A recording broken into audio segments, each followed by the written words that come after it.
Monti Ossenfort does not need to divert from his plan. Keep the Ohio State Buckeye pipeline flowing to Arizona, Johnny Venerable. Yeah, there's a solution for the Arizona Cardinals at edge rusher, and it's spelled Jack. PHNX Cardinals starts now. Captain Jack!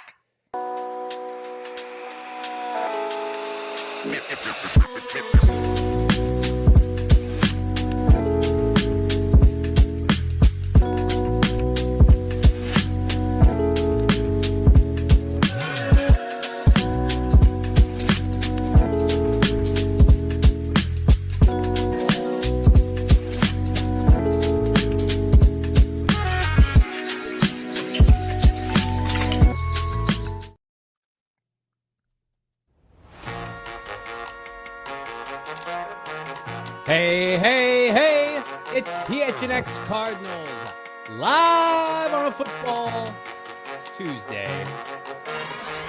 PHNX Cardinals podcast, Studio K presenting sponsor today, your premier Arizona Cardinal podcast, number one Cardinal podcast in the world. Johnny Venerable, Brack, Damon, Dawg in Studio K. Loaded Tuesday show. So much good stuff planned. Solomon Wilcox from NFL Network, amongst other Sirius XM, all over. You guys know Solomon, drafted in 1987. It's been a staple in NFL media for some time. We're excited to chat with Solomon. We're excited to be presented by our friends at Bet365. Download the Bet365 app. Use the bonus code PHNX365 when you sign up. Choose your offer. Find out why it's never ordinary with Bet365. Unordinary ending to that game last night. Ohio State pulls it out in the fourth quarter. Stars were on display. Kudos to Notre Dame. Cutting it close.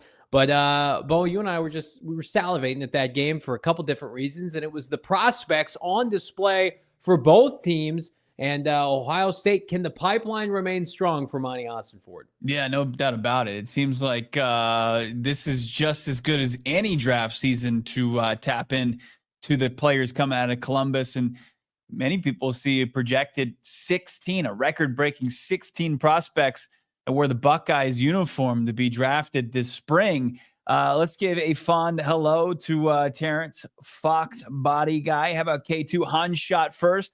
Love Hunshot first. How about Reezy Baby, Brandon, Claymore Jones in the chat, Brandon, Schaff. Love the entire squad. Oh, for sure. T. Cleary.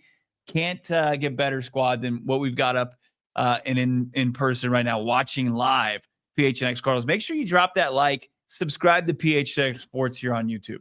I'm excited to chat with Solomon later about Marvin Harrison Jr. And I feel like draft season, like we're going to go through hopefully some ups and some downs in free agency, right? We're going to go through a lot of emotions, but I have learned to trust Monti Ossenfort, at least in the early rounds of the NFL draft. We're going to break down his two classes later in the show. You know, Bo, you tweeted this out. The all-rookie class was announced, right? We're gonna discuss that, where the Cardinals fit the hierarchy. But you just feel like with Ossenfort, they're in good hands because they just do what is obvious. And for so long in this franchise, I mean, can you remember the last time the Cardinals took a top three player from Ohio State? Ohio State consistently churning out all pros. Ohio State consistently in the national championship picture. I mean, people can correct me if I'm wrong. Was it not Beanie Wells in 2009? Wow. Was certainly the last first-round pick before Ossenfort got here. It was a university, for whatever reason, that Steve Keim avoided. He was big on the coastal schools. He was big on the ACC, and we saw how that turned out. It's a hell of a lot of busts wearing the Cardinals red and white. So it's great now as we open up the show.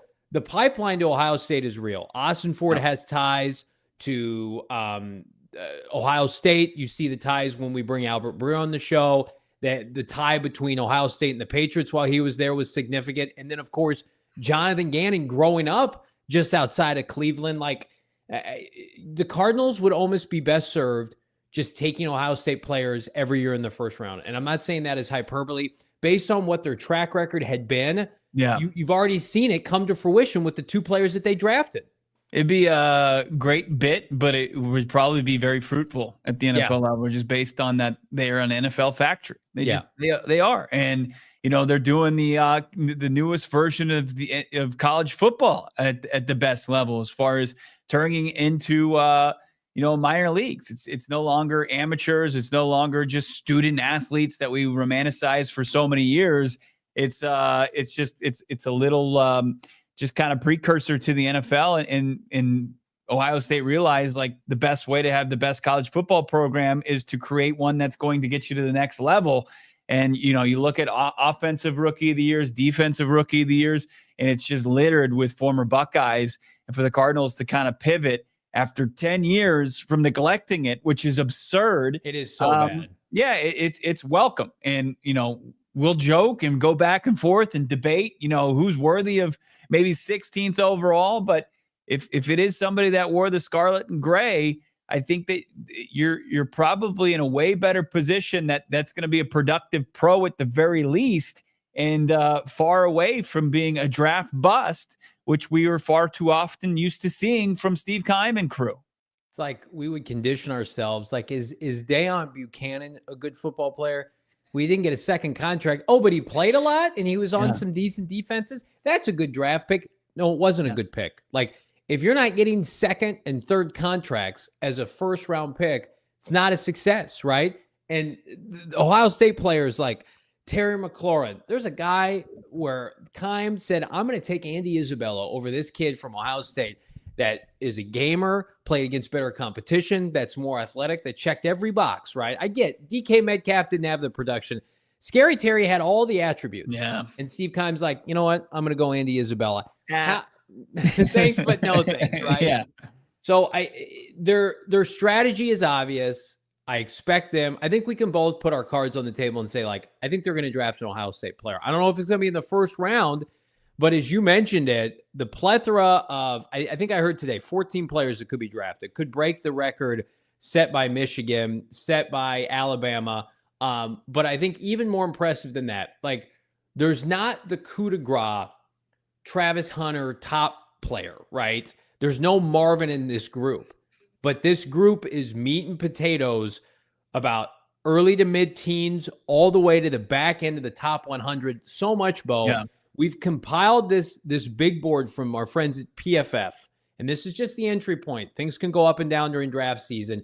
They have, and let's count them right now, upwards of 9 to 10 players ranked in the top 100 according to Pro Football Focus. And I mean, half of these I would say would fit a need for the Arizona Cardinals, Bo. Yeah, absolutely. Starting with the top ranked Josh Simmons, the tackle. I mean, I know he's a guy that you didn't see play the college football playoff due to a knee injury, but probably the highest ceiling of the entire Buckeyes draft class, somebody that's played significant downs at a premium position.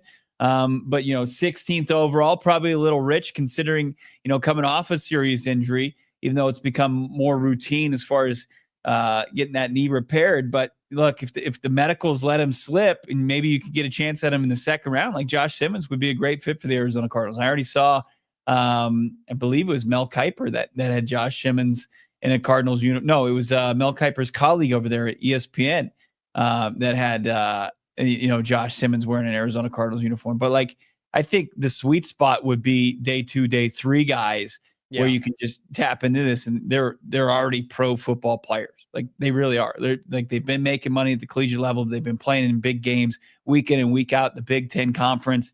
And then, of course, in the new format, navigating a playoffs against the best competition that the college level has to offer.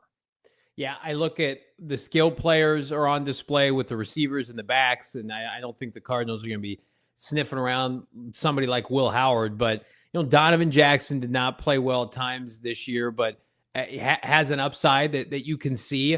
And then JT last night, I've gone on and on about my love affair with Jack Sawyer. JT was the one who had the sack last night. I do think, I'm willing to call a spade a spade. As we get closer to the combine, individual workouts, pro days, I think it's just going to be like preference with Jack and JT as edge rushers. They were both very productive. They both worked, high-end tackles. Guys are going to be drafted for opposing Big Ten SEC schools. But, I think to your credit, JT probably has a higher ceiling, whereas Jack Sawyer has a higher floor, right? I like Jack Sawyer and I like high floors because I've seen too many Cardinals the floor is the basement. The floor is the center of the earth with some of these Cardinal players that have been drafted before. Yeah. Monti Ossenfort. So, a guy like, I don't think Henderson, a back, makes a lot of sense. But, Right. You look at that sweet spot of 22, 26, and 44, those three players. Williams, to me, it's a traditional run defender with a little bit of upside, with some interior pressure. But maybe that's a good compliment to Darius long-term, somebody that can eat up space. So, again, like there's not the one guy that you're going to be like, oh man, that's Marvin. He's going to go top 10. But it just feels like probably right around the teens, you're going to start to hear a Buckeye every like 4 to 6 players. And then the best player on the team, you could make an argument, is it can't even come out yet. Right. Yeah. Talking about Jeremiah Smith. Yes. Yeah, he's absurd. We've already held the line for a Ohio State wide receiver, and look, it's gonna pan out, right? He's one of the many Buckeyes that's already here in the desert. But JT Tui Maloau, let's give him some respect here instead of just JT. You're gonna sit there and anoint Captain Jack Sawyer. Him and his 3 total tackles, including 1 solo last night. When you got JT had the better game for sure. Look, here's why I'm going to start to put my flag into the field here, and hopefully Jack Sawyer doesn't try to stop me from doing it for JT. The production, it meets the projectables. The former top high school recruit at his position.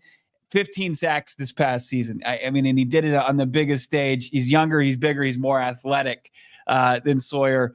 16 is high right now, even for my taste, even though I've got him edging out Jack Sawyer. But let's see how his pre-draft goes. You could probably talk me in a couple months potentially to JT at 16th overall.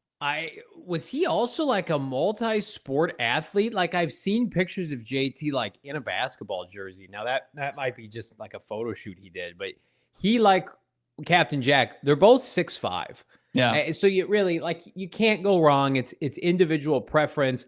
He is more talented. I'll give you that. I think he's going to test better, but I also feel like, to your point, you probably don't want to draft either of them until at least the 20s.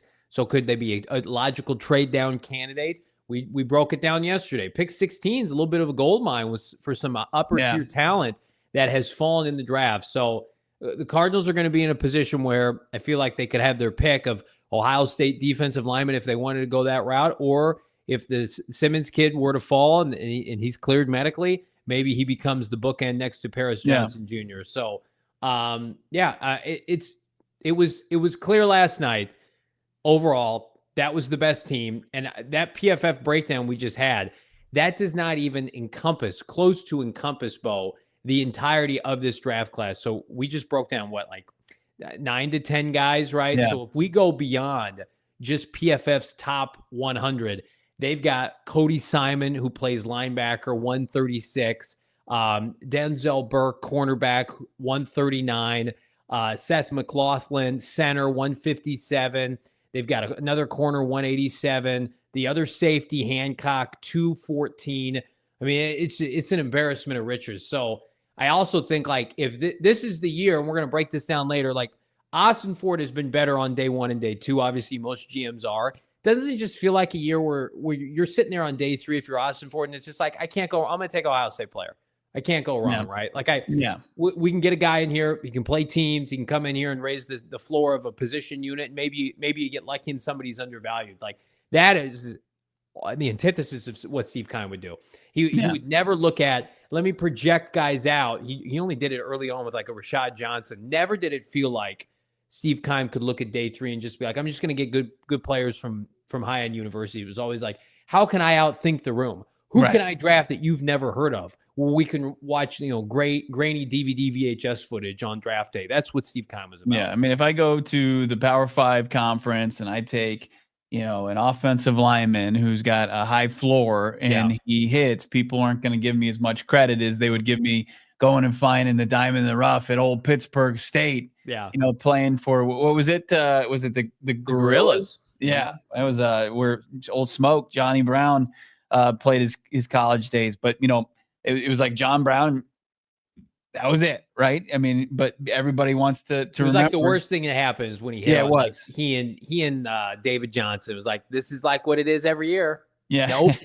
It's like, I don't need you, Ohio State. It's almost like he Yeah. wanted to prove to everybody he didn't need Ohio State players. Right. But if you take like a Donovan Jackson in the second round, you're probably reaching. But if he falls to you in the third or the fourth round, and you got this guy that can kick inside, primarily played guard before being forced to play tackle, did the Josh Simmons injury, like it looks like a decent pick. It looks like a guy that's shown and proved that he can hang with, pro level talent. I think he would be good. 6'4", 320. Talik Williams, the interior defensive lineman. Even like Damon's guy, Lathan Ransom. That's your guy, right? Tucson boy. Ooh. South Point Catholic High School alum. That's right. Former teammate.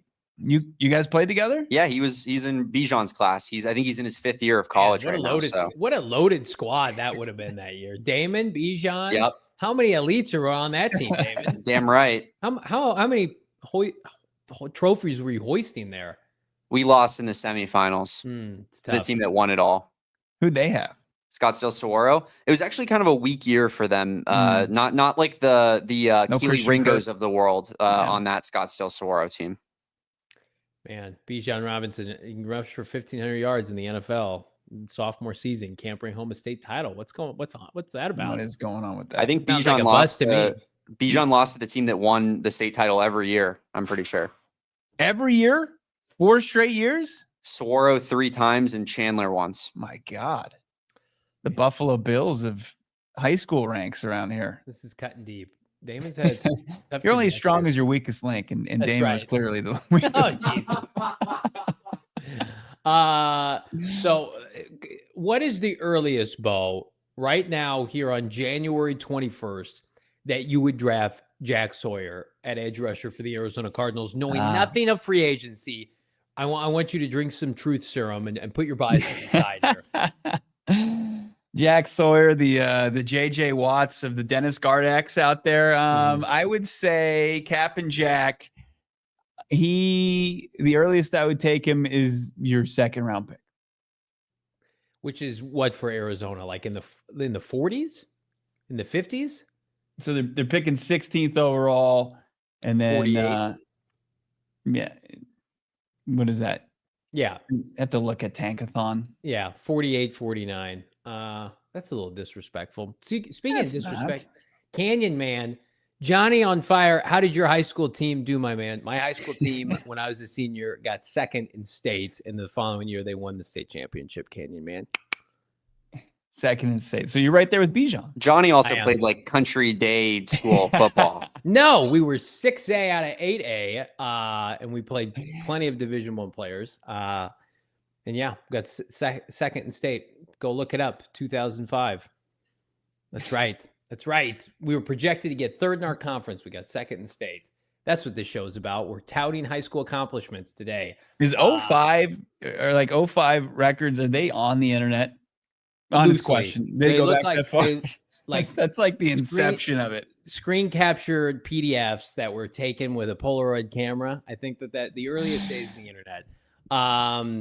But Jack Sawyer, to me, we're going to know more about what the Arizona Cardinals think of him as we get closer, because we're going to ask Monti Ossenfort and Jonathan Gannon point blank. We had a pretty good idea of who the Cardinals liked last year and why they liked him. Mm-hmm. We know Jonathan Gannon loved Joe Alt, and that felt like something that had some traction. And clearly Alt was worth the pick had the Cardinals taken him 4th overall. But, I do feel like this draft class, it kind of lends itself to taking a Jack Sawyer-esque kind of prospect. There is no like sex appeal with this draft class. Can we be real for a second? Don't find my Max Preps profile. It's a little sexier than taking old safe Jack at 16. Who's available that is going to be like, oh man, headline making moves. You get Travis Hunter out of the way and Shador and Cam Ward, who, by the way, people aren't sold on, and Abdul Carter. It's a lot of, McMillan, Damon's boy. This draft class is very like difference of opinion. One team could have a guy ranked 15th and somebody else could have him ranked like 45th. Yeah, I mean, I guess that's your opinion on it. I just think that there's going to be a good projectable edge rusher that is more toolsy than a Jack Sawyer. That's not me like hating on Jack. You forced me into the corner. Like I'm swinging just because you pushed me into the corner as far as this goes. You know, a lot of people thought Clay Matthews couldn't play. A lot of people thought Clay Matthews was limited. He was taken behind a couple different pass rushers for USC, and how'd that work out? TJ Watt, Johnny, same thing. That's right. TJ Watt overlooked, fell to the 20s. Once in a while, we get a player like this that people scoff at. Bo scoffs at in the media. He wants toolsy guys from non-Power 5 schools like Marshall. True. Well, I mean, I'll take him for sure. And then here's a kid that is hoisting the national championship, was one of the best. Can I ask you honestly about that? Yeah. Let's just do that debate real quick on the fly. Mike Green versus Jack Sawyer. I haven't watched enough Mike Green tape. I know he had good games, great games against high-level accomplishment. Mike Green right now, probably you take him over Jack Sawyer by this much. I'd love to. Until the Senior Bowl, and then Mike Green is not even there at 16. No. Quinyon Mitchell and Mike Green feel like they have similar trajectories of where, they were drafted and how they're doing. And Quinyon Mitchell making the all-rookie team. We're going to break that down in a little bit. But first, we're going to kick it to our guy, Solomon Wilcox, and find out his opinion on Marvin Harrison Jr. and if he was underutilized. That's coming up.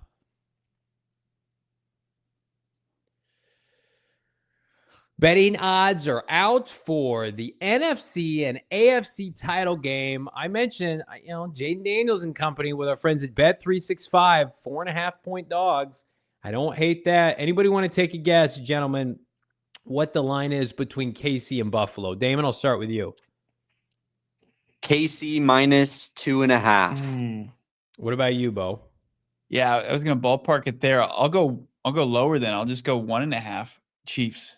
Okay, so Damon's 2.5. Okay, it is 1.5 Chiefs. So Bo is on the money. So great call, Bo. I probably would have gone 2.5 though if you hadn't.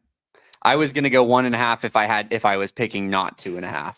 So 3.5 is too much. Yeah, I stand corrected. So the line with Washington opened at 4.5. It's ballooned up to 6. Whoa! Philadelphia, firm favorite. If you want to jump on plus 230 right now, you can get Washington's money line with our friends at Bet365. And again, premier weekend to bet. I was placing a couple shekels on the Natty last night with Bet365.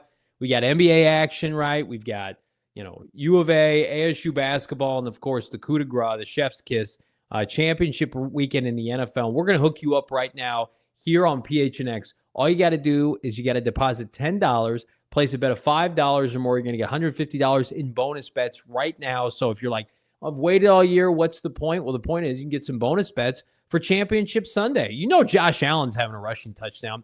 This is the dumbest move last week. I was placing a bet, and I'm like, you know what? I'm feeling some James Cook today. My son's like, what are you doing? Josh Allen. I'm like, no. James Cook. Josh Allen, 2 rushing touchdowns. Damon's seen that many a time. You got to be 21 years and older, physically located here in AZ. If you were someone has a gambling problem, wants help, call 1-800-NEXT-STEP. Text NEXT STEP to 53342 or visit problemgambling.az.gov, Bo, for more info. We will find out who goes to the Super Bowl and who we're going to be watching all together simultaneously with the rest of the country at Verizon's first ever Super Bowl experience in all the NFL cities across the country. Get ready for Verizon Super Bowl Fan Fest going down Sunday, February 9th, the Great Lawn out at State Farm Stadium. Fire up your game day vibes again because it's going to be going down. You're going to get to mingle with local NFL legends. Arizona's host, the host with the most, it's David Johnson, the Cardinals' former Pro Bowler. Go hang out with DJ, live music, food from the Valley's own chef, Stacy Weber, tour the locker room, and also check out the field and watch the game from inside the stadium. Largest simultaneous Super Bowl party ever. Free for all Verizon customers like me, and switch to Verizon if you haven't done so already at your local Verizon store. Grab the tickets and get all the details. VerizonFanFest.com. Pays to be on Verizon's plan. I'm on my parents-in-law's plan. That I'm enjoying that. Enjoying the benefits of that. The family plan. You ever check that out? The more lines you add, the more you save. It's just smart. It's smart to save money. You can save money on a Die Hard membership right now. Go PHNX. PHNX.com. Cheapest it's ever been. You can pick up a free hat and or shirt every single year you are a diehard member. Plus, enjoy the exclusive PHNX Cardinals member Discord.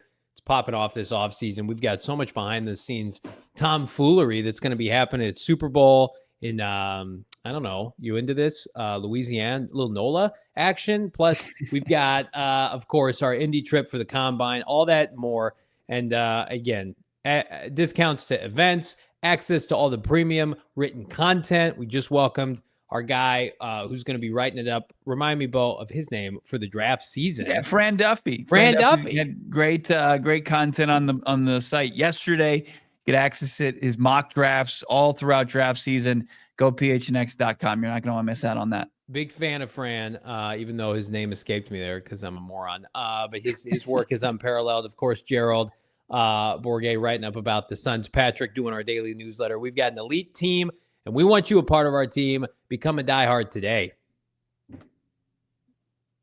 Getting this guy in here, of course, subscribe, hit that like on this video. Solomon Wilcots, host, SiriusXM's NFL opening drive. Of course, NFL analyst, former NFL safety. Great work with the Russo partners. We're going to hear more about that healthcare technology. Joining Bo Brack here, Johnny Venerable. Solomon, how we doing? How do you gauge this past 2024 season for the Arizona Cardinals? They doubled their win total, but there was certainly an opportunity lost there, wasn't there? Yeah, you get the sense you want to see your team sort of make that quantum leap. While you saw them make significant strides forward, and I think improvements on both sides of the ball, and even as an organization. Yeah, that's great. And then it starts obviously with the improvement in your quarterback, Kyler Murray, who made significant strides, I believe. But you wanted to see maybe, I think as you saw them get off to a really good start and have some very competitive moments, you wanted to see just how far they could take it, right? In 2024. And instead of seeing the sort of quantum leap, we saw significant strides. You saw improvements, I think, in just about every phase of the game. This is a team that's not only competitive, they look like they have fun competing. However, it sort of went out in a whimper, right? Lost some games maybe you thought you should have won. Even though those games were competitive, you wanted to see them finish in a flurry. And that's where it didn't happen, but at least it leaves you understanding where you need to improve in 2025. Solomon, you were once a rookie in this league. You know how big of a transition it is to go from the collegiate level to the pro level. And we're as guilty as anybody, anointing Marvin Harrison Jr. as the next guy, right? Generational.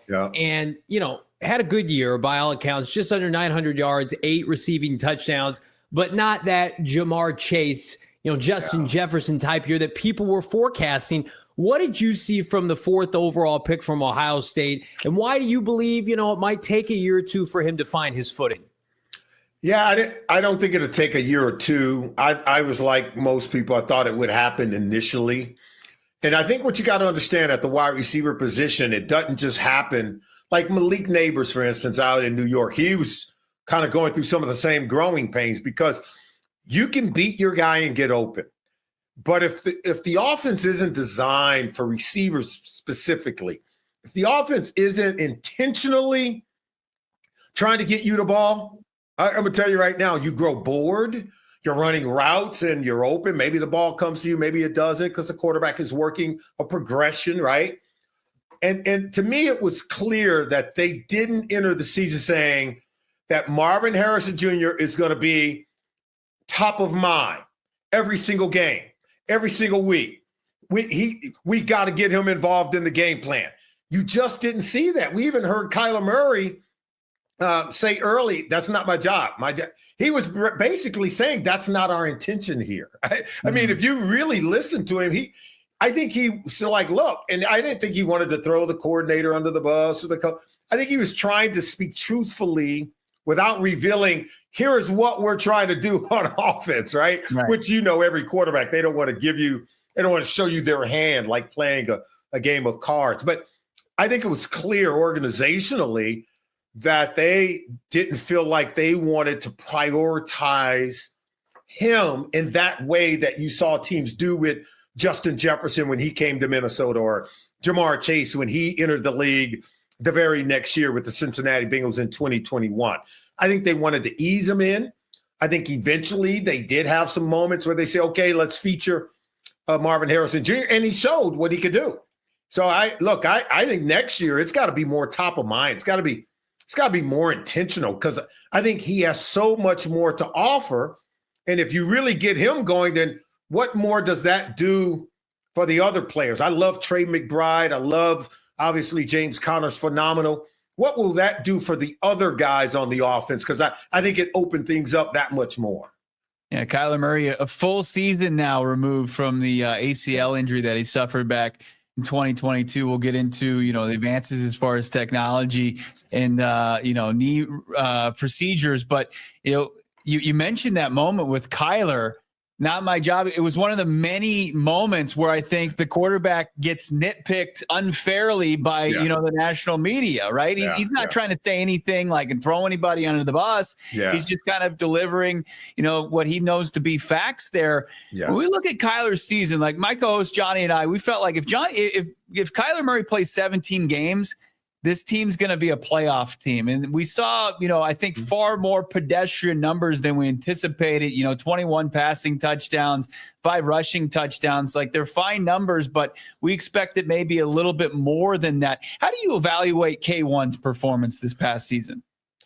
I was much better. All right? Here are the things that he's doing. He's being more of an efficient quarterback. He's being more I think deliberate in terms of his studies and more of understanding what teams are trying to do to him. He's not making the costly mistakes. I do know down the stretch there were couple of games where I thought he's got to take better care of football. That game against the Rams, remember, he was the late interceptions. I just thought he could do a better job of that. But I think week over week, he's more invested in the game plan. He's more invested in working the game plan. I think we're not seeing as many fireworks because we know he can give more. We've seen him be a consistent 4,000-yard passer, 30 touchdowns, close to that. We've seen him do it. But I do believe there's got to be more of a marriage between what they're trying to accomplish schematically, right? The offensive coordinator, what are you asking of Kyler Murray? Because it's clear to me that they're not asking him to be that guy. I think going into 2025, they clearly can ask him to do that. This is an offense that's more predicated on the run game, giving you more play action pass, not as many spectacular shots, but more consistently winning time of possession and things of that nature. But I do believe he is bought in as a quarterback who really is tied with the coaching staff of here's what we're trying to do at any given moment in games and on a week-to-week basis. He seems to be more of a student of the game. And that's why I predict that he's going to have greater years to come. I think the offensive coordinator, I think they've just got to really decide in what way, shape, or form that we're going to empower him to really unleash what we know he can do. And then obviously, Marvin Harrison Jr. has got to be a part of that plan. Yeah, I think you hit the nail on the head, Solomon. What kind of offense do they want to be? They kind of have to take the training wheels off. Yep. One player who I feel like, and you mentioned him, didn't suffer from the offensive infrastructure, Trey McBride, breakout season, 1,100 yards, first Pro Bowl berth. Yeah. Where do you put him in the echelon of tight ends now with the Brock Bowers, with the George Kittles, the Travis Kelce? Is he right there in your opinion? He's top 5. He's an ascending player. While some of those other guys, let's face it, they're descending. Look, I'm just going to still give Travis Kelce all the props. I'm still giving Kittle all the props. Guys like T.J. Hawkinson was entering that group, but obviously with the injury, Trey McBride has exceeded a guy like a T.J. Hawkinson. He's exceeded some of the other tight ends. Even I put him even above a Pat Freiermuth, for instance, who I have a lot of respect for. I thought Trey McBride, even going back to 2022, you could see that he was a guy that was on the come. And then last year, 2023, and then 2024 was just phenomenal. So I love what I see from him. I think he's going to be one of the top tight ends in our game. I'm talking with the Sam Laportas of the world, and obviously Brock Bowers. To me, he's already the GOAT. He's already he shattered every record that any tight end in their first year that we've ever seen, and so he's already. I think, at the top of the class. He's going to be teaching classes at tight end U, by the way, this offseason. I mean, that's high praise coming from a guy, an alum of CU, of a Colorado State guy. He's willing to say all that about a former Ram. But, I mean, the Buffs, big brother of the Rams anyway, so it's all well and good, right? We still have an arm around him. It's quite all right, yeah. Just tussle there. Like, that's cute. Yeah. You can have one NFL player out of a couple. Obviously, your background playing safety, so is Jonathan Gannon's, his fingerprints all over this defense, and overachieving defense that we feel like we saw probably the more consistent side of the football. Buda Baker flying around, playing at just an unbelievable clip. What was your big takeaway on this defense? I mean, I think we all still want to see maybe more talent thrown at the defensive front seven, but overall, points per game, I think, Johnny, correct me if I'm wrong, just outside the top 10. Yeah, absolutely. No, and what you want to see is just more splash plays, more consistently. It's allowed them. Look, I thought that once I got a look at them in the early part of the season, I thought the defense and the run game was going to get this team to 10 wins. Yeah. That's because I thought early on, I thought they were among. Listen, I think it's a crowded division. I think all four teams are evenly matched. But you and I both know that to say that the Cardinals quickly are now in the same par as the 49ers and the Rams and Seahawks, that's saying a lot. I didn't think it was going to be a walk away for whoever was going to win the division. I didn't think it was going to be a walk away. But I thought the Cardinals had a good shot of winning the division. And it was because of the defense. It was because of the way they played. I love the way they used Buda Baker. He gets the new contract. You and I both know, rightfully so. I thought for a minute he was going to be on the trade block right about halfway in the season, or just as we were going into the year, there was some talk that they might deal Buda. And then I thought at the trade deadline they might. But then I saw he gets the new contract, and rightfully so. This is a guy that you can build around because he does so many different things in the defense. And he gives, I think, you as a coordinator, he gives you great flexibility for what you can do in terms of coverage, blitzing, run defender. There's nothing that he can't do. He's like that Swiss Army knife that you hear people talk about. And he gives you, I think, as a coordinator, just great flexibility in terms of what you can do. So it's a defense that needs a little bit more, right? I think you need a little bit more in the pass rush game. You need more playmakers on the back end. I think anytime you're in the same division with a Matthew Stafford, you can't have enough DBs who can get their hands on the ball, because that dude is a stone cold killer. And that's why you have to me, you got to build a defense to stop the teams that you're going to see in your division. And I think that's a lot of work if you're an Arizona team, because you got to play against all of the other three quarterbacks can light it up, including Geno Smith. And we know that Brock Purdy and that 49ers offense, they can get it going. And for me, I think, I just think Matthew Stafford is one of the best quarterbacks in the National Football League. Not even close. I mean, he's top 5 every single day of the week. So I'm with you, and I think you mentioned pass rush. That's kind of on the checklist, the Christmas list for Cardinal fans this offseason. Yeah. There are 2 free agents to be that played with Jonathan Gannon in Philadelphia. Haason Reddick, assuming he exits the Jets, and Josh Sweat, who's currently in the postseason with the Philadelphia Eagles. Is there a fit there? Cardinals, Zaven Collins led this team in sacks last year with just 5. It feels like a reunion with either Philadelphia edge rusher would be warranted. Look, Haason Reddick is a natural-born pass rusher. I mean, he's a guy that can totally get after the quarterback, and Gannon would know that, obviously, the time they spent in Philadelphia and the numbers that Reddick was able to put up. Now, look, he's moved around. You can tell if he's not happy, he's not going to have the production. I think there needs to be a unique conversation in terms of where he's at and what he wants to accomplish, and then I think you can have that conversation. Pass rushers, you just got to be careful because, man, it takes a lot of energy. I don't know if you guys know this. It takes a lot of energy to get after the quarterback. And to do it for 60-plus plays on defense every single week, week in, week out, for 17, 18 weeks, takes a lot of energy. That's why you see on defensive lines, you need a rotation of guys. And I think if you look at Denver, the way that they built the pass rush, we had multiple guys, right, with 5 or more sacks, because it really does take a coordinated effort. If you think that it's going to come from just one guy and that it's sustainable, which I don't believe it is, for one guy he may get those sacks. If you go back and look at these guys, they're getting double-digit sacks. They'll get a bulk of them against one team. And if you play a weak offensive tackle twice in the same season because he's in your division, you'll see that half those sacks came against some weak link at the tackle position. But you need, what you want is someone who can provide that production consistently, not just here and there. And that's why I think you've got to really be careful when you put down a lot of money on pass rushers. Listen, everybody would love to have a Myles Garrett because that guy can get off against anyone because he's a cyborg, man. You know, he was built in a lab. I mean, he's a different guy. If you take a guy like TJ Watt or his brother JJ Watt, who you guys know because you caught him at the end of his career, he just outworked you, right? He outworked you. He was quick for a big man, but he would outwork you. It was his cardiovascular system that allowed him to go hard for the entire game. When J.J. Watt decided he was going to get after the quarterback, you couldn't stop him. He just had this energy about him, and those are the kind of players I look for when it comes to pass rusher.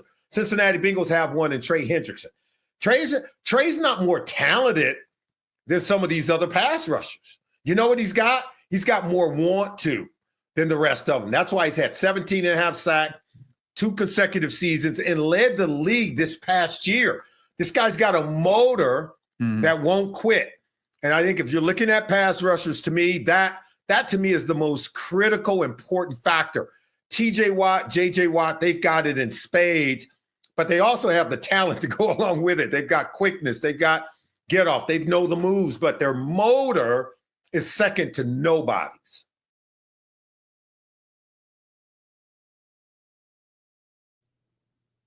Big thanks to our guy, Solomon Wilcox there from SiriusXM Radio, NFL Network. Really good stuff, especially Bo on Marvin Harrison Jr. there. Yeah, loved what he had to say about Marv, and then like the idea of getting a pass rusher in here, somebody that is their forte. Seemed to like your idea about Haason Reddick. How did you feel in Solomon? I feel like great minds think alike. Surprised he didn't work in a Jack Sawyer answer from him. I do like in the chat, somebody goes, there it is. I think it was Cameron. After I asked that, he goes, there it is. And I love that. I love when our audience can telegraph it. We're going to break down the all-rookie team as well as Monti Ossenfort's legwork the last 2 years. Why can't he get anybody on the all-rookie team? That's coming up. So much good stuff going on right now with our partners, including, Bo, our friends at Mando. Have you guys heard about Mando? It is a premier service right now that's going to get you smelling good, right? At the end of the day, guys, we got to take care of ourselves, and ladies, right? You got to make sure you take care of all the parts of your body, from pits, belly buttons, your butt crack maybe. There's some areas where it may not be fun to apply, but we got to do it because they're set. While it's geared toward men, it's got options like anything other. And it's not just the guys that are going to love the smell. Bourbon leather, clover woods, Mount Fuji, Pro Sports. Again, it is a phenomenal product. I use it myself. And if you just want to dip your toe in, I'm going to tell you right now, the starter pack with Mando is perfect for you. It comes with a solid stick deodorant, cream tube deodorant, plus they've got 2 free products that they dish out. The mini body wash, which is elite, and of course, the deodorant wipes, which are a must. Free shipping is on the docket as well. And then on top of that, a special offer for our listeners. New customers with Mando get the $5 off a starter pack with the exclusive code. That equates to 40% off the starter pack. You're just saving money and getting great products in the process. Use the bonus code, you guessed it, PHNX at shopmando.com. That's SHOPMANDO.com. Again, support the show. Tell them PHNX sent you. Smell fresher, stay drier, and boost your confidence from head to toe, Bo, with Mando. With Mando, absolutely. Looking at some great events going on in the area. You want to get into those events? Game Time is the ticketing app for you. It's going to get you in at the best price, guaranteed, and you can save even more money, $20 off. using the code PHNX. Johnny was not in on going to Justin Timberlake later this week. How about Thursday? Going and seeing JT, the tour, Damon? Total joke. I mean, I can't believe Johnny did that. The world tour. Justin Timberlake is one of the lamest. I can't even, I don't want to use profanity on the show. I couldn't dislike that. You couldn't pay me to go. And I love Game Time. They'd have to give me the tickets for free and then I'd light them on fire. Well, would you rather go see Sting? Sting's coming to town course. this week. Yeah, absolutely. You wanna go see Sting? How about Kenny G? That seems right up your alley. You could go this weekend. Kenny 100% G, over Justin Timberlake. Absolutely. Can't believe it. GCU hoops, Arizona State hoops, whatever. Maybe Phoenix Suns. Maybe they're pulling off a deal. I know some news just dropped there. Make sure you're following PHNX Suns on Twitter. But Game Time's getting you to all the events you want to go to. Game Time picks that's going to filter out all the fluff, share the deals that you want. Go to Game Time, download the app for your smartphone, and then use the code PHNX. Get $20 off your first purchase. Lowest price guaranteed on last-minute tickets. It's Game Time. Those flipping Phoenix Suns and all their tomfoolery and all the draft picks being traded. And yet we're sitting over here begging for scraps. We just, congratulations, PHNX Suns. You deserve it. We're over here just counting our cards here with the all-rookie team announced today. And Bo, 2 rookie classes en route for Monti Ossenfort, 0 participants in back-to-back years. So what do you make of it? And what do you make of this all-rookie team in particular? Anything stand out to you? I mean, it's really unfortunate. It's not a true indictment, I think, on Monti Ossenfort's ability to identify, talent in the draft. He's brought on 21 players, and I think they all serve a role, and we'll get into that in a little bit. But when you look at this one, I mean, Jaden Daniels is having a historic rookie season. You look at the what we've identified, and many people did. It was a deep wide receiver class. It's unfortunate not to see Marvin Harrison Jr. on here, but some unbelievable seasons just from Malik Neighbors, Brian Thomas Jr., and even the tight end, Brock Bowers, who all 3 of them, and Ladd McConkey, who didn't make the list, deserving more as far as their stats. And you look at the offensive line, some nice players in there, some players that we used to mock to the Cardinals. And then you look at the maybe some misses as far as the ability to get some of these guys on the defensive side, from the Jonah Ellis's, the Braden Fisks, who were right for the taking for the Arizona Cardinals and didn't get them. It's a little depressing, but I think the future remains bright for the Cardinals, despite being shut out in back-to-back seasons under Monti Ossenfort and the all-rookie teams. I think the all-rookie team can sometimes be political. I don't think that the best 2 corners this year came from the Eagles. I just don't. I think that that's a trendy thing because the Eagles had a great defense. That they're in the playoffs. I think a lot of it is predicated on team success in that aspect. But then again, like Marvin Harrison Jr. should be on this team. Not that he earned it. He didn't. These other receivers were more warranted.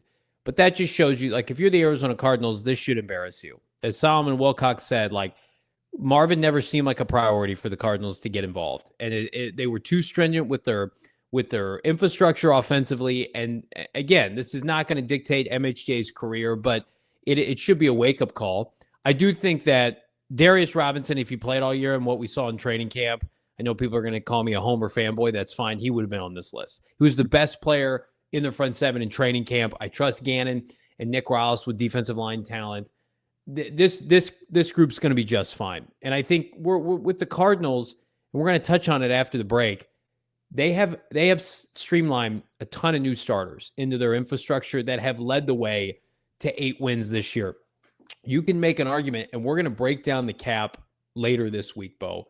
But save for and this is the big 3 that got extended or being extended: Trey McBride, James Conner, Budda Baker. The majority of this team is led by young players. Mm-hmm. The older players, outside of the 3 I just named, sans probably Kyler Murray, you could argue let the team down this year. Jonah Williams, right? Hurt. Sean Murphy-Bunting. The 2 defensive tackles they signed in free agency, right? Some of the defensive linemen or some of the pass rushers that they've added. The Cardinals are built on the backbone of these last 2 draft classes. So you can see this and say, where are the stars? Give me stars. And I'm with you. A couple of them we're going to telegraph here in a minute. But it just goes to show you're playing the long game with these draft classes. Paris Johnson Jr. wasn't a first-team all-rookie. he's en route to make $100 million guaranteed from this franchise. He's a top tackle in the NFL. It's not all apples and oranges. But that being said, if you want to get from 8 or 9 wins to 12 or 13, you got to start stacking these classes and getting instant impact like the LA Rams.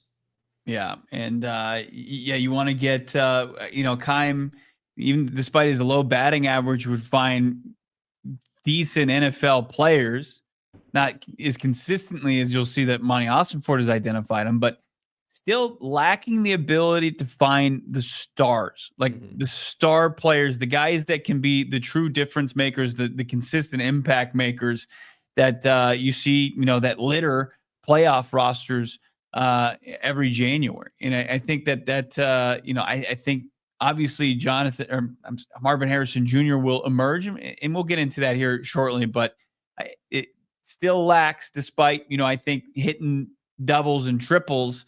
You got to have a mix in a couple homers there with your swings at the dish from Monti Ossenfort. And he's had a lot in the last 2 drafts, 21 of them. Who's set to be a home run, hopefully, from this class, from last year's class, and maybe in 2025. We're going to tease it all right around the corner, plus your super chats that's coming up. Love our friends over at Pure Edibles. In 130 dispensaries around our great state of Arizona, you can find Pure Edibles found at Flagstaff, but all over the state. Gummies not covered in sugar. No, it's not going to be bad for your health like their competitors.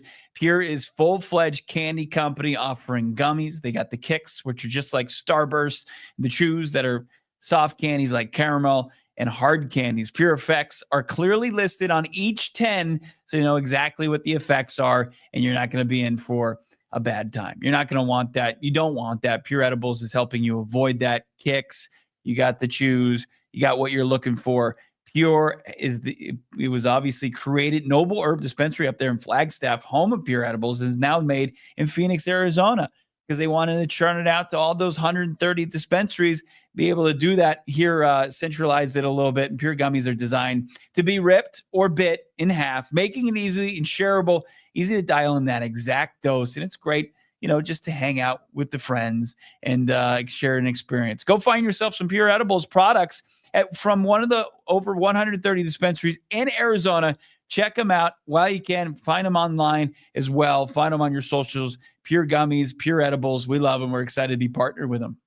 We're also excited. Listen, you need some sunglasses here in Arizona because it's always bright. It's outdoor season. It's hiking season. It's event season.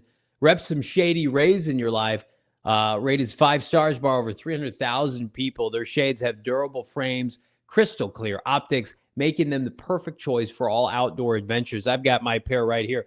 These are the all black timber, and they're some of the freshest shades that money can buy. And I'm going to tell you right now, they're yours for just under $40. Again, these are premier, on par in terms of quality with any name brand sunglasses that you can have.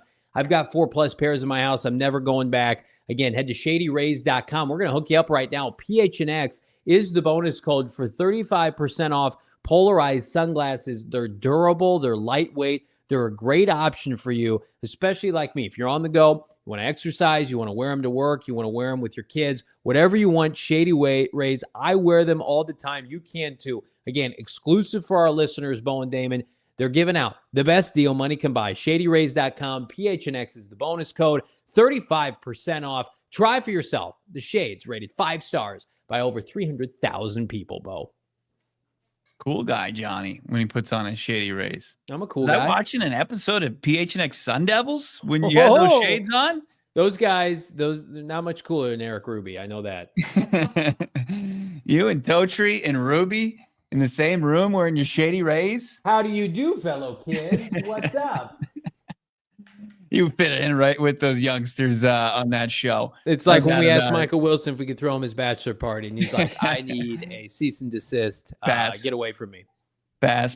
Please, please stay at least 200 yards away from me at all times.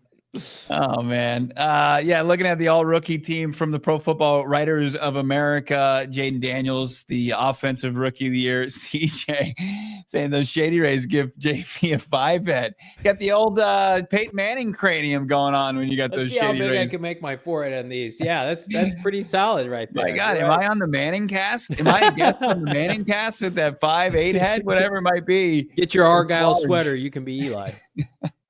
Look at the cranium on that guy. All right. All rookie team, back-to-back seasons, the Cardinals have been shut out, as we mentioned, but not an indictment, in my opinion, on Monti Ossenfort's ability to identify talent in the draft. We started looking back on it, all 21 picks, and I think you know, if you know ball, or just even the most casual of all casuals, you realize that the Cardinals' current rosters, Johnny was pointing out, was it's littered with players that are making impact in their first and second seasons. Just how much we will take a look at what Monti Ossenfort has done as far as his draft class go. But you know, I think that these are guys that continue to be ascending players that continue to develop. Let's take a look at the 2023 class, his first class. Paris Johnson Jr. It's like Skittles. Yeah, it is. It's color coded here. Can you walk us through the color codes here, Damon? Yeah, I'd love to, Bo. So blue, the blue stroke there is for like a starter, like a solid starter, borderline star type of player and above. Light blue is going to be a just a starter in general. Green is going to be a projected starter, so they could be a starter in the future, or maybe will be. Yellow is going to be for a backup, and orange is going to be for fringe roster. Red is for practice squad, no red on this one, and red shirt is going to be gray. Okay. All right. So 2023, no red shirts, no practice squad guys, but there was 9 picks here, Johnny. Paris Johnson Jr., Garrett Williams, Michael Wilson, Dante Stills, all starters currently on the team. And then with the season-ending injury that happened in training camp, B.J. Ojulari is a projected starter. So if you're keeping count there, that's 5 of 9 players in his inaugural draft class that are starters already on this team. Yeah, this class, if Paris continues on his trajectory, as does Garrett Williams, it's a productive A class. It's not historic, but you also have to remember the Cardinals had only, and I say only, 5 picks in the top 4 rounds. I'm going to grade this class much easier than I'm going to grade the 2024 class that we're going to get to, Bo, because this is the class that set everything up for the future. They weren't going all in with this class. And a lot of people at the time, we've touched on it, said, this class is solid. It's not historic. It's getting comped, Bo, to this coming draft class with a lot of tackles, some edge rushers, right? They had a better quarterback class. If Paris Johnson Jr. and Garrett Williams are going to be star players for the Cardinals, are going to be stalwarts, it's an A class. If Michael Wilson takes that next step, and again, a lot of us aren't blaming Michael Wilson for what the hell went on with the Cardinals passing game this year, that becomes even better. Then you've got Dante Stills right now. I think you could warrant a contract extension, maybe at some point. Maybe it's a modest one, maybe not. Keitrell Clark showed some promise at the end of this year, had an interception. The Ojulari pick hurts, but welcome to the NFL. Like every year, there are guys for teams that are drafted on day 2 or even round 1. We saw it with Steve Keim, who just missed for whatever reason. And Ojulari, he's got 2 years left to prove us wrong. Hell, he could turn this around and go and help this team win and maybe get another contract or have an extension. But right now, this class is built on the backbone of a franchise tackle, the best homegrown tackle. Don't let any of the analytics fool you. Paris Johnson Jr. right now, the 6th best PFF tackle. If Lane Johnson and the Eagles make the Super Bowl, which Vegas thinks they will, Paris is going to the Pro Bowl this year. And then you couple that with Garrett Williams, who, how is he not going to continue to succeed with JG and Rollis, plus a renewed pass rush this offseason? Both of those players should make the Pro Bowl next year, continue to collect accolades. That's a win.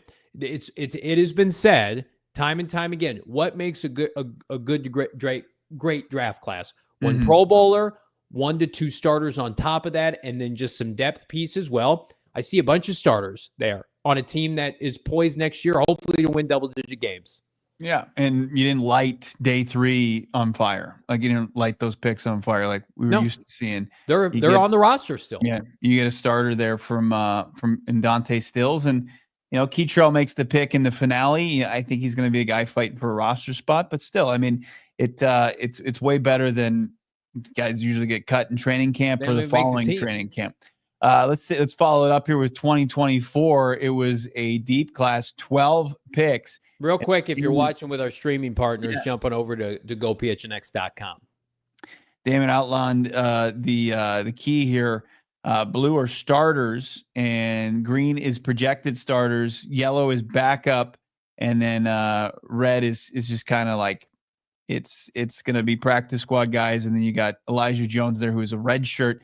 Didn't get to see the field because of injury this season, his rookie season, one of the third rounders. But the rest of this, Johnny, is we went with 5 starters, starters including a projected starter from 2023. You've got, what do we have here? At the very least, 4 more you can add to that crew with Marvin Harrison Jr., Darius Robinson, Isaiah Adams, and then Max Melton, who does project as a starter out of this class. I'm just going to go on the record right now. Dadrian Taylor Demerson's going to start next year. He's going to be a starter. He's going to force his way onto the football field. He's too good of a player. I don't know what that means for Jalen Thompson, maybe a corner. Somebody's going to have to shift. Dadrian Taylor Demerson is not sitting next year. This is January 21st. You can put me on the record. He was too good, frankly, to sit most of this year. Guess what he did when he got in the game? Got his hands on the football. Guess what the Cardinals don't do enough of? Have takeaways, right? So you guys do the math. We're going to be sitting here next year at this time, and people are going to be saying Dadrian Taylor Demerson was one of the best picks from this draft. We already, I saw Tip Ryman play more last year, and I already know, respectfully, Dadrian Taylor Demerson is going to have a hell of a lot bigger of an impact than a third tight end or Elijah Jones, who was inactive last year. So I'm throwing that out there. I also think for this draft to be a success, Marvin Harrison Jr. has to be a consistent 1,000-yard receiver.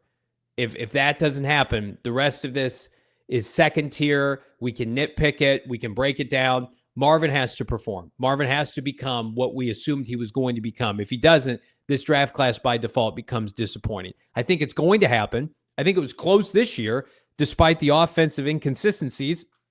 Darius Robinson just has to stay healthy. We broke him down earlier in the show. Again, give him a full offseason. This class, I think, is going to age really well. It's Ossenfort's baby. I think the biggest, and you know how I feel about Max Melton. I think he's a star in the making. The biggest indictment of this class is the third round. What Monti Ossenfort chose to do, he went outside conventional wisdom for a team that still needed a bunch of talent. He went opposite of positional value. He took players not only against positional value, but guys who weren't going to play and weren't going to play right away. He doubled down on positions where the Cardinals, they had minimal depth. He said, no, we have depth at tight end and running back. I'm going to add more to it. It just didn't make a lot of sense at the time. I can forgive Elijah Jones. Isaiah Adams is going to start for this team. He was good at the end of last year. He's going to be a solid starter at minimum. The Ryman pick, and now with Benson being brought back, with James Conner returning, those are questionable. And I love the Trey Benson pick at the time, so I don't want to be a hypocrite. I mean, it's really the Tip Ryman pick. It's tough to go back-to-back Tip Ryman, Elijah Jones, and get minimal impact this year. And don't toy with me. With Tip's impact was greater than the box score. They had no vertical passing game. They had no pass rush. You could have helped either of those two units in a receiver-rich draft. They had some pass rushers at the top end of the 100. So this draft class is going to make or break Ossenfort. This previous one, 2024, I mean, he can't survive if it doesn't do well. Yeah, look, I mean, it started with what you were saying, and he's trending that way, especially with how he finished the season final play. The offensive year was Marvin Harrison Jr. catching a touchdown. If they can continue him on that track, he'll be in a 1,000-yard receiver. You couple him with Trey McBride, you've got 2,000-yard receivers in your as far as your playmaking core. That's good enough. And then you can kind of just find supplemental pieces like Michael Wilson. What are you going to do as far as your slot receiver? Tip Ryman, to your point, 82nd overall, if he excelled in his role this year, and a lot of, the coaches and his teammates believe so, but like, what's the upside? Like he's good at his role. He's going to be good at his role, but his role is limited as far as what he brings to the team. Like I don't see Tip Ryman expanding his pass catching prowess next season. I don't see him like, what's he going to do besides show up with his, his hard hat and his lunch pail and get dirty in the C gap? Like, I think that's the only thing that Tip's going to bring this, and that's fine. He can play that role. But like, the point is what we saw from 2023 in that draft was third round. You were finding starters in that. Like you found Garrett Williams, you found Michael Wilson. And then this previous one, as it stands right now, I know that Trey Benson, like as we're tabling with the extension to James Conner, his prospects is RB1, but I think has the ability to do that down the road. So like your top pick, I think Isaiah Adams is just proving to be the only one that provides true value as a top 100 pick right now. Let's go back. Let's look at it again for 2024. Because I do feel like day 3, there could be some opportunities for guys to excel here. And there's the color breakdown: starter, solid, or star, solid, starter, future backup. So thanks for that, Damon. Let's look at 2024 one more time here. Xavier Thomas is going to have an opportunity. Christian Jones started at the end of last year, Bo. What if they don't sign a veteran tackle? What if they don't draft a tackle high? Does he go into camp as a starter?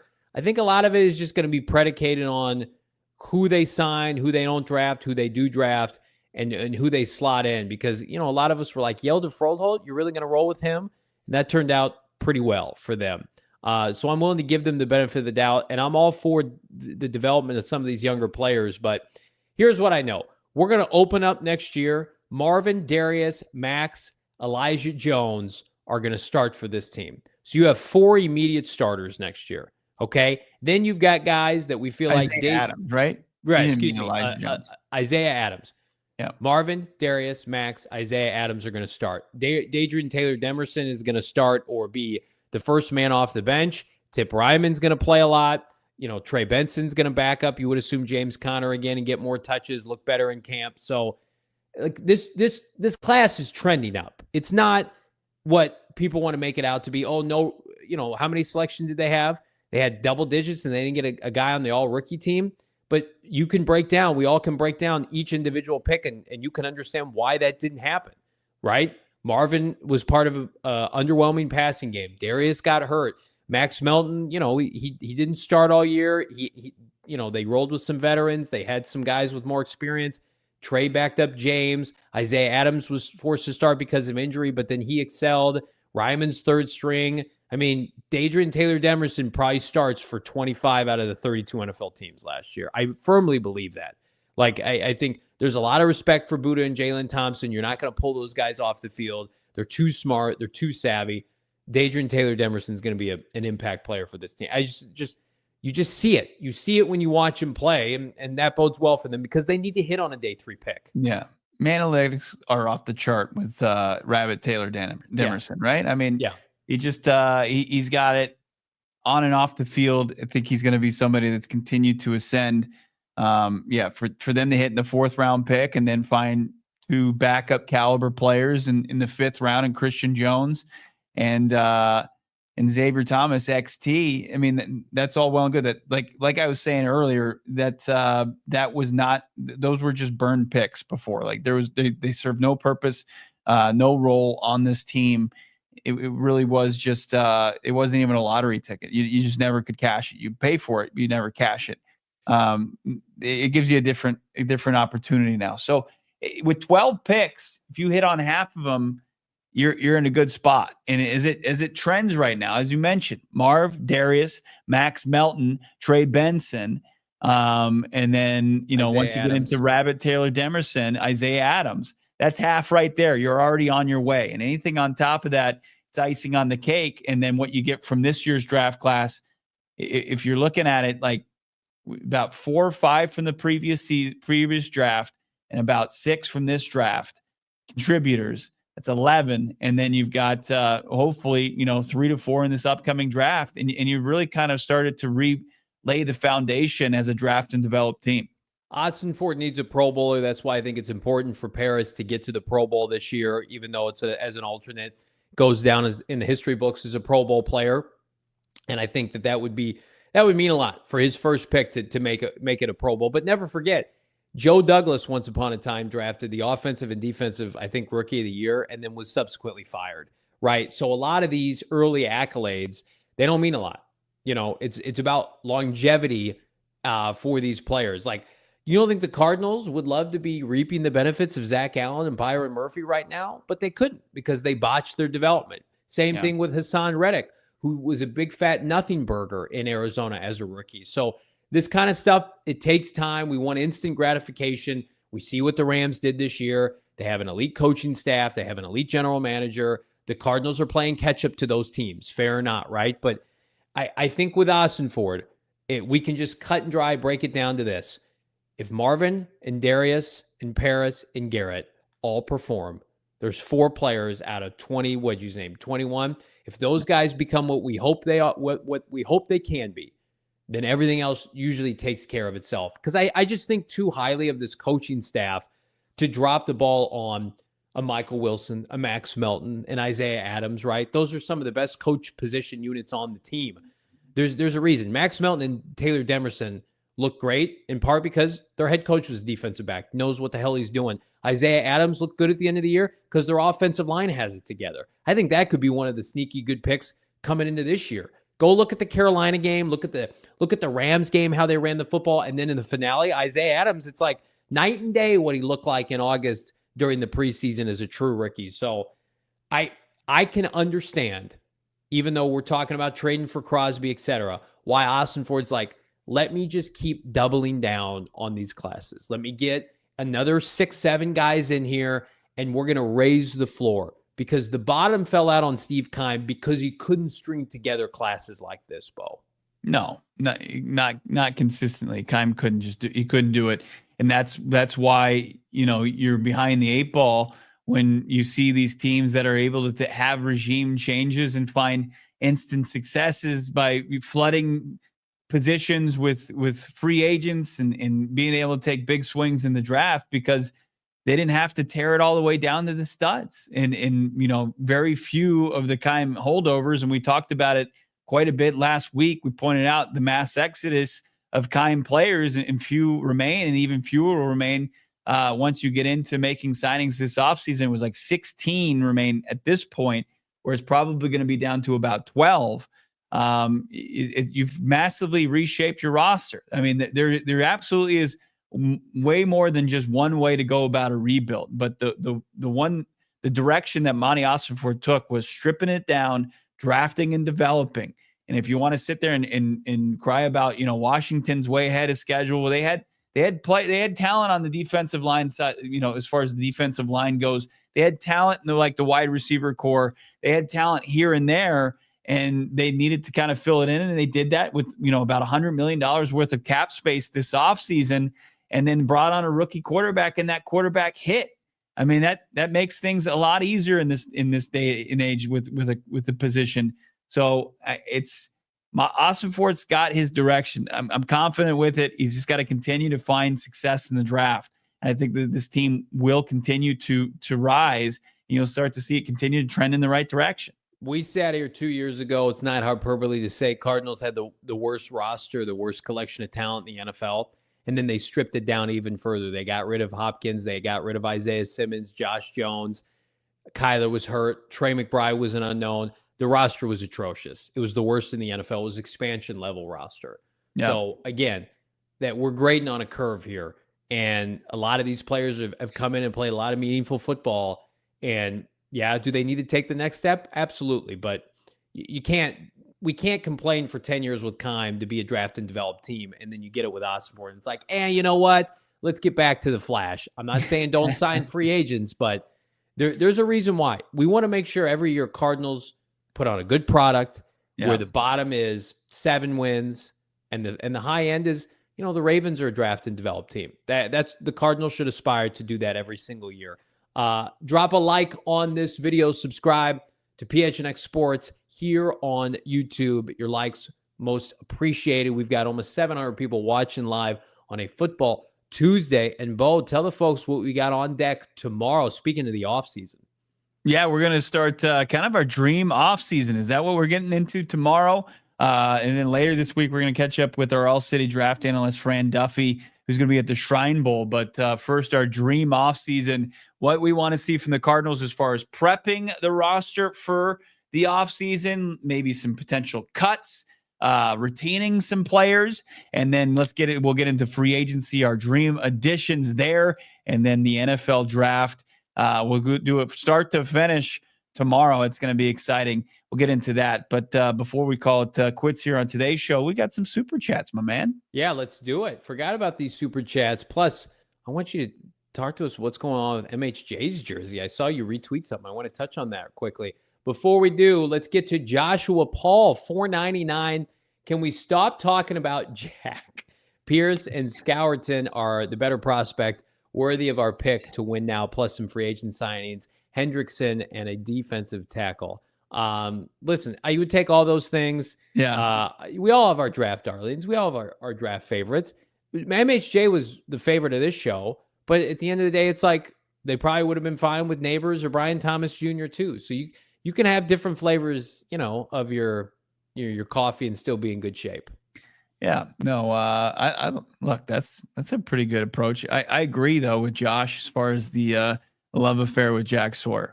No doubt about it. It needs to end. It needs to have ended weeks ago. Reezy baby, $5 jumping in. Thank you so much, Reezy baby. I will put up $50 super chat if we get Donovan Jackson in the third. He will be an elite guard, All-American guard last year who played tackle due to injuries. No doubt. Very selfless player. Who does that remind you of, Bo and Reezy baby, who was an elite guard prospect as a junior and then was asked to play tackle as a senior? Isaiah Adams. We had his O-line coach on this show and said, selfless player, hurt his draft stock probably to help the team. And Cardinals love players like that, Bo. No doubt about it. T clearly, $4.99. JT and Jack, I hope, will give us a war daddy. We need talent and dog mentality. I love that. Just take both of them. Let's just find a way, get both players, just reignite it. You know what that would mean, though? Like, they would sit out free agency at edge. I think you could still add another one. This unit is so bottom barrel, bottom feeder, respectfully. Go out and get a free agent and then load up. Come on. They were the worst pass rushing team in the NFL. Who would have saw that coming? This unit is such trash. Such garbage. Respectfully, of course, but I'm not talking about because people are like crap. They get on social media and they're like, you rip this guy. As a player, as a person, I'm sure he's awesome. Like, I'm sure I would love hanging out with Victor Dumikeji and Jesse Luketa. I don't want to see them rushing the passer for the Cardinals again. I don't want to see that. I'm sure they're awesome. We all get together, go to, a buffet or Chili's or whatever. That's where you and Bo are different because Bo's all about these guys just from a personal standpoint. Yeah. Just taking bullets Can't differentiate every day on this show. Hey, it's why Billy Bean didn't mix it up with the players on the road. He had to be able to differentiate. Wow. Somebody's been watching Moneyball. Good point, Johnny. Thank you. Is that one of the most rewatchable movies? It's so on good. TV. It's like the new Shawshank. It's on, you watch it. Every time. Yep. Hook, line, and sinker. Brian, I'm surprised Johnny can reference Moneyball. I'm proud of it. Okay. How dare you? I don't only watch Ninja Turtles and Star Wars. Brian, $5. Given how deep the defensive line draft is, I feel like the move this year is to trade back, get another top 100 pick. I agree. As long as you're not gifted, Bo, like a Brian Thomas Jr., a Dallas Turner that falls to you, I don't think that that's not going to be this draft. Last year was special circumstances. The first 15 players were offensive players. I'm with Brian. Yeah, who are the players that the other teams are going to fall in love with to get up for? I mean, who do you feel like is a lock to go ahead of the Cardinals right now? Has no chance to fall to pick 16. You want to just do this real quick? If we're talking, edge rushers and the need that they want to fill, just in general, to take up a spot ahead of the Cardinals. Cam Ward, Shedeur Sanders. Let's go with who's the kid? Who's the LSU tackle? Cam. Will Campbell. Abdul Carter. Probably James Pierce Jr. McMillan. Yeah. I think James Pierce, there's a world where he's on the board, though. I love it. I just think he'll tear it up as far as the probably Travis, run like a 4.45 or something. Travis Hunter's off there. Yeah. Will Johnson will be off the board. I think Cardinals are in a position where like Sparks. You can probably guarantee like 8 or 9 guys are gone. I mean, wouldn't you just love like somebody to over? I saw Greg Brack Jr. pushing for Genty to the Bears, and it's like that's what the Bears need: more cotton candy to rot their teeth. Didn't they learn that about Dunze last year? We can't block anybody. Give us a 5'9" running back out of Boise, because people are like, Genty's, Jahmyr Gibbs are the same player. Ben Johnson, save us. It's like, bro, there's like 6 tackles. Take one of them. I bet you. School. He's got Taylor Decker. Yeah, he's got the best offensive line. Those guys came before. All the running back. It's all the running backs. They have 2 first-round tackles and a first-round center. Maybe the best center in the NFL. Oh, I love Greg. I can't wait to blow him. You know what for that. Fantastic. Yeah. No, I mean, like, yeah, it's there's gonna be a talented player there. But then there's the trust in Monti to trade back because he knows his board better than anybody. He feels he can trade back, get assets, and I just feel like that's still more the money round is round 2 to do that. T Cleary 199 jumping back in the super chat. TJ Watt's available or draft pick at edge. TJ's over 30. I wouldn't give up a premium pick at this point. He also gets hurt a lot. I think TJ, I mean, coincidentally, like it's the same as his brother JJ, like too many miles on the tires. I'm not giving up assets for him. If he was a straight up free agent, of course, but the Cardinals need to get younger and more athletic. I think, TJ Watt fits the mold of a team like maybe Detroit. They're trying to finally get over the hump next year. The Cardinals need a pass rusher that they can build around. That's where with Reddick, it's going to be a flyer. It's not going to take up assets. Or with Sweat, there's an understanding of like, hey man, you had 8 sacks this year. We'll give you some money, but you're not taking over. There's only a couple guys right now, Crosby, Myles Garrett, and Micah Parsons, where you're like, okay, we're going to reposition our chessboard here to make it happen. Yeah, TJ Watt's going to be 31 next season. His playoff stats, you're going to want him to step up. He's got 1 sack in 4 career playoff games. Not to say he can't be productive and be just a monster in the regular season, but the assets it would take to get TJ Watt, I think you would roll the dice and draft a guy, have him under contract for the next 4 to 5 years at a reasonable price. Ben Micah's bad in the playoffs too, though, by the way. Who's that? Micah Parsons has been bad in the playoffs too. Just throwing that out there. Sweet baby Micah. He plays for the Cowboys. Like once he leaves Dallas, that's fair. I heard yesterday that every team in the NFC has made the NFC Championship game since the Cowboys last did it. How wild is that? I saw that also Jaden Daniels and Jalen Hurts were born, grew up, went to college, were drafted into the pros, and both made it to the NFC Championship game before Dallas has made it since 1995. I don't hate that. It is kind of cool, Damon, that you've lived in a world without Dallas being. They've never been good. No, I had to witness it. It was a nightmare. I think I witnessed 3 championships. I really don't have hate in my heart for the Cowboys like a lot of people do. I remember always talking sports with people, and everyone hates the Cowboys, and I'm just like, yeah, their fans are annoying, but they don't hurt me at all. They blow it, and they'll continue to blow it with old man Jerry. I'm old enough. I saw a Niners Super Bowl win. But they're too relevant now. They make it to too many conference championships. Yeah. It's great that they've missed their window. Ben, the Cardinals fan, 199. Cards met with TCU offensive lineman Bless Harris at the Tropical Bowl. How about it? TCU, right. Good old line. We just talked about Genty. Mine's always doing his homework. Speaking of homework, you were doing yours before the show. Marvin Harrison Jr., is he closer to making his number 18 jersey available for Cardinal fans? Bo, what can you tell us? Oh, man, we just want to be a factory of sadness today. We just want to deliver the bad news, not the goods. Daniel Kaplan of Kaplan Sports Business News, he just tweeted out that a New York State judge denied Marvin Harrison Sr. and Jr.'s motion to dismiss the lawsuit filed by Fanatics against the duo for breach of contract. So that that little sticking point remains stuck in litigation, and no end is in sight for Marvin Harrison Jr.'s Cardinals jersey to be available. At what point, if you're Marvin, are you losing more money without jersey sales than you are whatever you'd have to pay Fanatics or honor with Fanatics? Like, I don't know the logistics of it, but like you're trying to stick it to Fanatics because he felt like they took advantage of him as a collegiate student and he signed something and there was confusion on the verbiage. It's like, at what point you're just like, I'm missing out on too many jersey sale profits. And it's also like, you can make an argument hurting his individual brand that like, you can't buy his jersey. And then after the year we just had where there were so many peaks and valleys, like, yeah, can you just say, you know what, I want to go in, and you can't tell me this isn't weighing on him to some extent. I want to put this to bed. I want to go into 2025 with a clean slate. Like he needs some good advice from somebody that it's time to move on.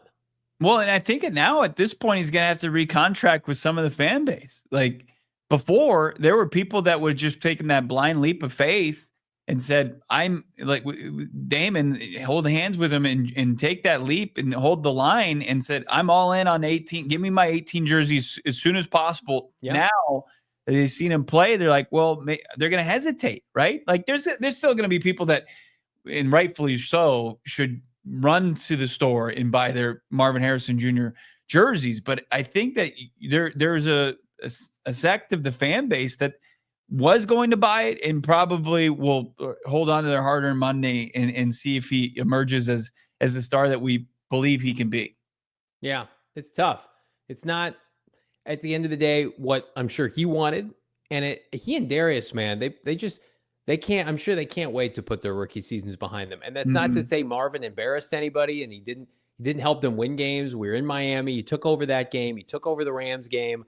But they were emotionally spent at the end of the year, we were told. Like he and Darius, it was a very taxing year for different reasons. The offseason is going to do them good. And if I'm Marvin and I see that today, I'm going to my representative, I'm going to my dad. I'm just like, guys, what do we need to do to get this? How do we stop this? Can we get in the good graces of Fanatics? Can we get to the negotiation table? Let's get on a Zoom call and let's hammer this out over like a 2 to 3 day period.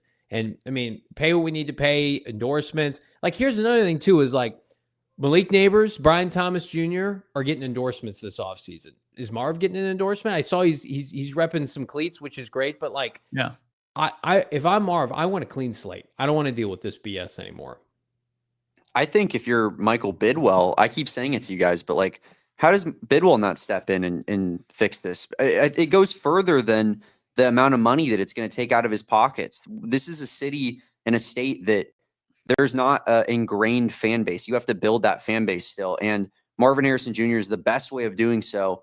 I think it hurts the Cardinals organization more than it hurts Marvin in particular and his personal brand. Like, I think it's insane that Michael Bidwell hasn't just said, what do we need, guys? Like, I'll settle it myself. I think Trey McBride has helped Michael Bidwell exponentially, and 85 jerseys are going to be everywhere.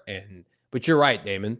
Like it was going to be the quickest, fastest selling jersey in the history of this franchise when it was supposed to be made available. And they've dropped the ball, and it makes the organization and Marvin feel like they don't have their act together. And we need to end this charade, Bo. It needs to be put to bed.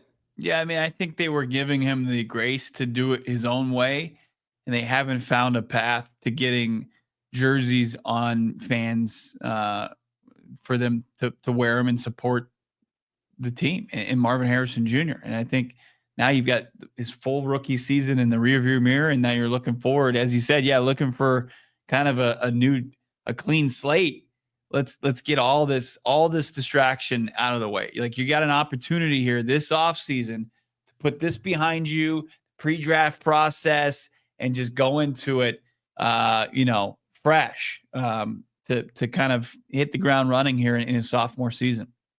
Everybody hit the ground running to the like button, subscribe to PHNX Sports here on YouTube.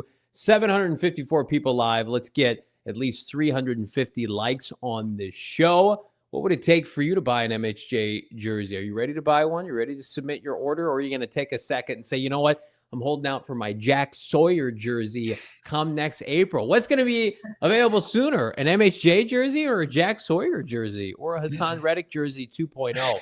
So many questions we want answered here in Arizona. We're back. Mark your calendars, programming note. Tomorrow, monster show. Bo and I and Damon, we're going to go off-season period by off-season period. Free agency, draft, cuts, restructures, and we're going to put together our ideal Arizona Cardinal offseason, and then we're going to hedge it against what actually happens. Hopefully the Cardinals can follow suit with your boys here. Speaking of your boys, for Damon, for Bo, I'm Johnny Venerable. We're back on a Wednesday. Tune in. We'll see you then. We all silly like the mayor.